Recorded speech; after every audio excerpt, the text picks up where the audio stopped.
they're going to be measured in a very cold black and white fashion, which is their boat faster than Cambridge's? It's all about coming together as a team and winning on the day. People always say they want the best rowers in the blue boat, but the truth of the matter is it doesn't really work like that. 8 individual rowers sometimes make an 8 go really well, but quite often it's a crew boat and it's combinations of people that work better, and that can sometimes be better than the sum of their individual parts. The stern pair are really for where the rhythm and the tactical decision making is made. The middle of the boat, which are the 4 seats from 6 through to 3, is quite often the physically strongest rowers. Sort of the engine room and the bow pair, again the boat is a little harder to row up in the bows, so you tend to try to look for rowers who are able to just make those little adjustments to help bring the boat level. Zoe, again, she's been in the race before, has good Tideway experience, and will certainly back herself in the kind of key situations. You might spend half the season, fighting it out tooth and nail with someone, and now you're in a boat with them, and you've really got to come together as a team and remember why you're doing that. And you have to have the humility to be able to lean on other people and know that you rely on them as much as they rely on you. And if you get that balance right, then you'll be working together as the best team, and the best team will win.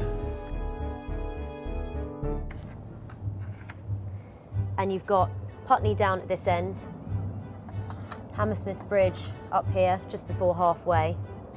You come through Barnes Bridge, there's quite a good steering advantage potentially, and that last part of the race course to the finish line just before Chiswick Bridge. That's the only point in the race where you need to be ahead. That's the point where the race is won or lost. Just here, finish line, just before you get to Chiswick Bridge. There's a saying in a boat race, boat club is you row next to somebody else until they think they can't win the boat race. That might take 15 minutes.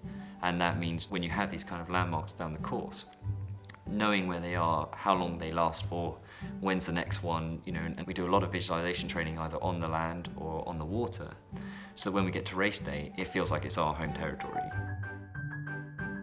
There is nothing like the boat race in terms of technical challenges. You ask the guys around you here, the radio links, the unpredictability of the course. This is not a football pitch, a rugby pitch that you can focus your cameras on. 4 1/4 miles of meandering river. It's not even straight like normal rowing race.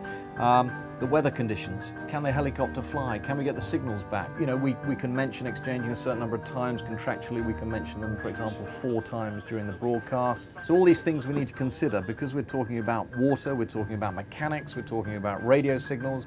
250,000 people down the banks. Something could happen at any time. A sinking, a collision. And if it were to happen, I'm not saying I'd love it to happen, but something out of the ordinary is always quite nice to see. Attention!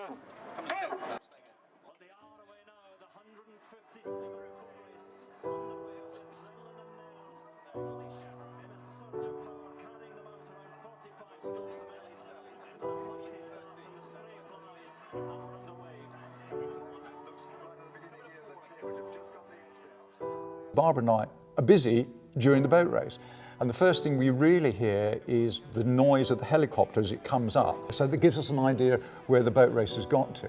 But I have to wait until, I can go upstairs and watch it on my hard drive to see what actually happened.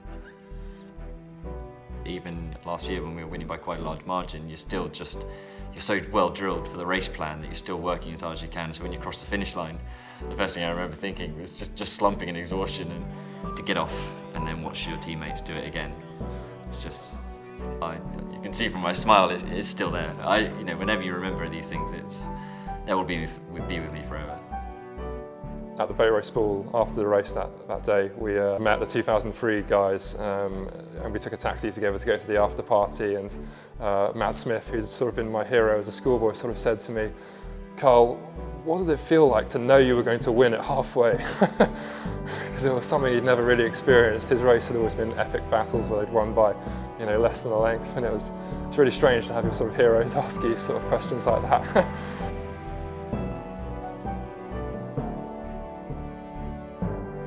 You've got to take that memory and put it aside in the next season, because it's a new crew and it's a new race, a new opposition, and winning last year doesn't make you any more likely to win the next year. So you can't let that kind of positive feelings distract you from the job at hand, because you've got to remember why it went so well the last time.